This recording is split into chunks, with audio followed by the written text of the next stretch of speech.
వాస్తవానికి కేకే మహేందర్ రెడ్డి గారికి నాకు కూడా ఎక్కడొచ్చిందంటే మిత్రులు మీకు తెలియాలి, చాలామంది తెలియదు. ఆయన వాస్తవానికి మహేందర్ రెడ్డికి నాకు మంచి సోపతే ఉండే.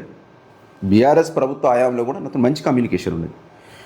బీఆర్ఎస్ ప్రభుత్వం పోయి కాంగ్రెస్ ప్రభుత్వం వచ్చినా కూడా నాకు మంచి కమ్యూనికేషన్. ఎందుకంటే ఆయన ఎమ్మెల్యే ఎలక్షన్లలో కూడా మహేందర్ రెడ్డి గారికి నా బలగం టీవీ ఛానల్లో చాలా ఇంటర్వ్యూ చేసి 150, 200 వీడియోలు పెట్టినాం మనం. నేను ఇప్పుడు లెక్కలతో సహా చెప్తా. మహేందర్ రెడ్డి మీద కోపం ఉంటే, మహేందర్ రెడ్డిని సిరిసిల్ల ఎమ్మెల్యేగా ఓడించాలనుకుని నేను అనుకుంటే నాతో సాధ్యమవుతుందా? ఒకటి. రెండవది, ఆయన మంచి ఒపీనియన్ లేకపోతే నేను ఇంటర్వ్యూలో పెట్టా కదా. నా ఛానల్లో, నా ఫేస్బుక్లో లైవ్లు పెట్టిన ఆయనకు ఎందుకు పెడితే నాకు ఏమైనా అవసరం? ఆయన ఏమైనా నాకు ఏమైనా బియ్యం బత్తాలు వేసినా, ఏమైనా ఆర్థిక సాయం చేసిండా, పైసలు ఇచ్చిండా? ఎందుకంటే ఆయన కేసీఆర్ గారితో సహవాసం చేసిన వ్యక్తి. అన్యాయం జరిగిందని నాకు కూడా మనసులో ఉండే సపోర్ట్ చేసుకుంటూ వచ్చిన.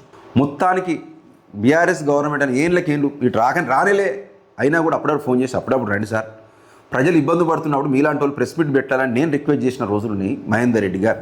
మాకిద్దరికి ఎక్కడ వచ్చిందంటే మిత్రులారా, పెద్దూరు వాసులు గల్ఫ్లో ఒక కేసులో చిక్కుకొని 20 ఏళ్ళు జైల్లో ఉన్నారు.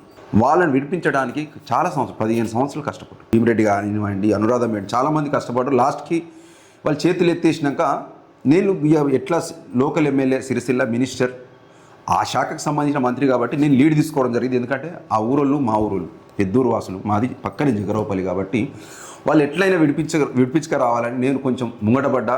కేటీఆర్ గారికి నాకు వ్యక్తిగత సంబంధాలతో, వాస్తవం మా ఎమ్మెల్యే, నేను ఆయనతో సంబంధాలు లేవు, పరిచయాలు లేవు అంటలేదు మిత్రులారా, బాజాప్తా బరాబర్ ఉంది. నేను ఆయనని గౌరవిస్తా, ఆయన నన్ను గౌరవిస్తాడు. అంత మాత్రం నేను ఎప్పుడు బీఆర్ఎస్ తప్పిదాలు ఎప్పుడు నేను ఎండగట్టకుండా ఉండలేదు. ప్రతి సమస్యను కూడా నేను అప్పుడు బీఆర్ఎస్ ప్రభుత్వాలు రాసిన, ప్రతిదీ రాసిన, నా దగ్గర ఆధారాలు ఉన్నాయి. నేను మా సిరిసిల్ల ఎక్కువ డెవలప్మెంట్ చేసిండు కాబట్టి, సిరిసిల్ల నేత కార్మికుల బతుకులు ఆదుకున్నాడు కాబట్టి, బతుకమ్మ చీరలతో ఉపాధి కల్పించిన తర్వాత ఆయన మీద గౌరవం పెరిగింది నాకు. కేటీఆర్ గారి మీద ఒక గౌరవం నాకు. ఎందుకంటే సిరిసిల్ల మాది మెట్ట ప్రాంతం, అనేక మంది నేత కార్మికులు ఆత్మహత్యలు చేసుకున్నారు. సిరిసిల్లలో 100 మంది చచ్చిపోయారు. గత పాలకులు సమైక్యాంధ్రలా చాలామంది మా సిరిసిల్లకు అన్యాయం జరిగింది. పేద కార్మికులు, నేత కార్మికులు ఆత్మహత్యలు పాల్పడుతుంటే తెలంగాణ వచ్చినాక, కేసీఆర్ గారు ముఖ్యమంత్రి అయినాక నేత కార్మికులు ఆత్మహత్యలు తగ్గినాయి. కొంచెం అది తెలంగాణ లెక్క జర కొంచెం సిరిసిల్ల డెవలప్మెంట్ అయింది. ఏ రోడ్డు ఏది చూసినా కొంచెం మాకు హ్యాపీ. ఒక విజన్ ఉన్న లీడర్ కాబట్టి నేను కూడా ఆయనను ఒక ఫాలోవర్గా, ఫస్ట్ ఆయన వ్యతిరేకించిన కేటీఆర్ని, చాలా వ్యతిరేకం వార్తలు రాసిన నేను. సాక్షిలో కానివ్వండి, వెలుగులో కానివ్వండి, ఆయన డెవలప్మెంట్ మా నేను సిరిసిల్ల జిల్లా స్థాయి విలేకరిని అండి. నేను ఆయనని కెన్వాయిగా చూస్తా. ఆయన బయట ఏం చేస్తుండు, ఏం కథ మనకేమవసరం? నా ప్రాంతం పట్టుకు మంచిగా పనిచేస్తున్నాడని పోస్టులు పెడతా కావచ్చు. దాన్ని కూడా విమర్శించే వాళ్ళు ఉంటారు. ఎందుకంటే సరే, విమర్శించడం తప్పు కాదు, ఎవరి అభిప్రాయం వాళ్ళది. కానీ జరిగిన నష్టాన్ని కూడా మీరు అంచనా వేయకుంటే, వాళ్ళు జైలు నుంచి విడుదలైనాక, కాంగ్రెస్ ప్రభుత్వం వచ్చినాక విడుదలైంది.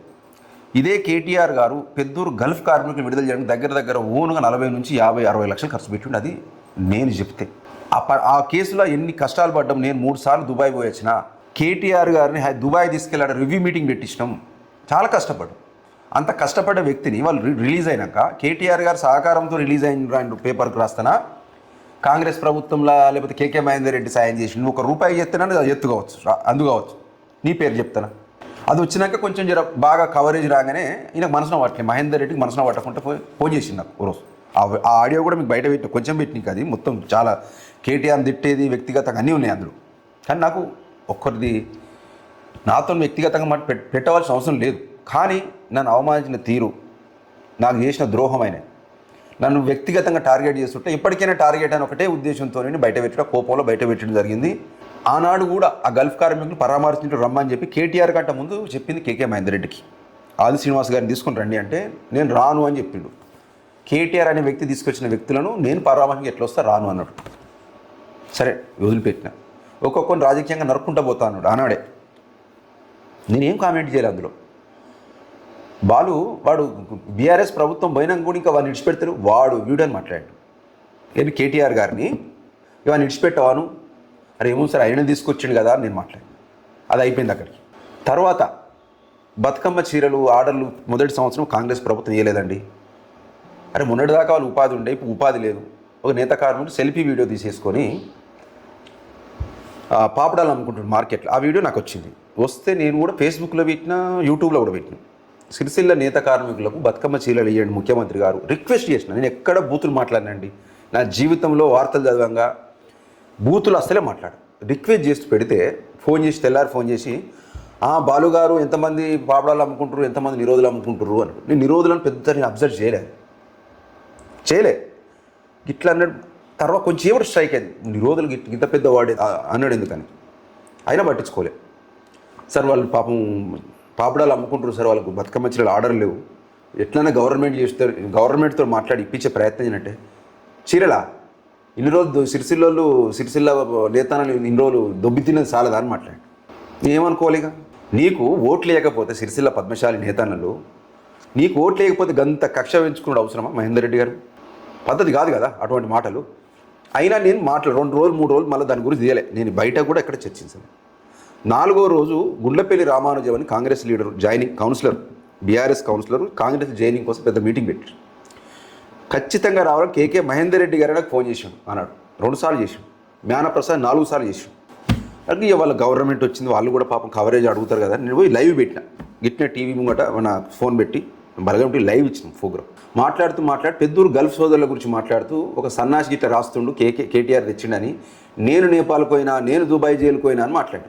ఈ సన్నాసి చెప్తున్నా, ఆ సన్నాసి చెప్పిన బిడ్డ మీ సంగతి చూస్తాను మాట్లాడు. నేనేం చేసిన మహేందర్ రెడ్డి గారు ఒక విలేకరిగా వాళ్ళు ఇడిపించుకొచ్చినందుకు నన్ను గౌరవించాలి, మర్యాద ఇవ్వాలి, గ్రేట్ అనాలి. కానీ కేటీఆర్ మీద కోపంతో నన్ను సన్నాశాన్ని కొంతమందిలో తిట్టిండు. నేను ఇంటికి వచ్చి మనసున పట్టక ఫేస్బుక్లో పెట్టిన, మహేందర్ రెడ్డి అన్న నువ్వు ఇట్లా మాట్లాడు పద్ధతి కాదు, నువ్వు ఎందుకు అసలు మాట్లాడుతున్నావు, వ్యాఖ్యలు చేసినావు. ఇప్పుడు ఆయన ఇడిపించుకొచ్చాడు కాబట్టి ఆయన, కానీ నీ గురించి నాకు ఇట్లా అనుకోలేదన్నా, నీకు పదవి ఇవ్వాలని నేను పోస్టులు పెట్టినా, వార్తలు రాసిన, నేను మస్తు చాలా బాధపడుతున్నా, దీని మీద వివరణ ఇవ్వాలని పెడితే 2 రోజులకు రెస్పాండ్ లేదు. 2వ రోజు వాళ్ళ అనుచరుడు ఎవరు అన్నల్దాస్ భాను అనే వ్యక్తి కేకే మహేందర్ రెడ్డి ఆఫీస్లో ప్రెస్ మీట్ పెట్టిండు. నా మిత్రులారా, ఫలానా విలేకరు ఇట్లా చేస్తుండు అట్లా చేస్తుండు నా వ్యక్తిగతంగా ప్రెస్ మీట్ పెట్టించినాక నాకు అర్థమైంది ఏంటంటే మహేందర్ రెడ్డి అనే వ్యక్తిని టార్గెట్ చేసిండు. ఇక నీతో నాకేం సోపతిగా, నువ్వు గిన్ని వార్తలు రాయంగా ఇంత సపోర్ట్ చేయంగా నువ్వు నన్ను టార్గెట్ చేస్తున్నావంటే, నీ అనుచరులతో ప్రెస్ మీట్ పెట్టించినావంటే అని చెప్పేసి తెల్లారి దానికి ఒక వీడియో చేసి పెట్టడం జరిగింది. ఇవి నన్ను గిట్లా అన్నాడు, గల్ఫ్ కార్మికులు నాడు గిట్లా మాట్లాడాడు, సిరిసిల్ల పద్మశాలను కూడా కించపరిచినట్టు మాట్లాడండి అని చెప్పేసి నేను అది బయట పెట్టిన కోపంలో. తెల్లారి పెద్ద ఇష్యూ అయింది, ధర్నాలు చేసిర్రు. ఇక అది చాలా పెద్ద విషయం అయింది. నాకు కూడా అంత పెద్ద అయితే అని తెలియదు. ఏది కేసీఆర్ కూడా దాని మీద రెస్పాండ్ అయ్యి ఇట్లా తిడతారా పద్మశాలిని అని చెప్పి కోప్పడితే ఆయన పాపం ఒక వ్యాఖ్యలు చేసిరాడు. ఎన్నికల కమిషన్ కూడా 24 గంటలు ఆయన ప్రచారానికి ఎంపీ ఎలక్షన్లో బ్యాన్ చేసి, అంత పెద్ద ఇష్యూ అయితే కానీ నాకు ఇండివిజువల్గా అవమానపరిస్తే, అగౌరవపరిస్తే నేను ప్రొటెక్ట్ చేయాలి కదా, ఆ లీడర్ని ప్రశ్నించాలి కదా. నేను అడిగిన ఎందుకు అన్నాను. అది అయిపోయినాక అది నాకు మహేందర్ రెడ్డి గారికి ఉన్న మనస్పర్ధలు అదండి.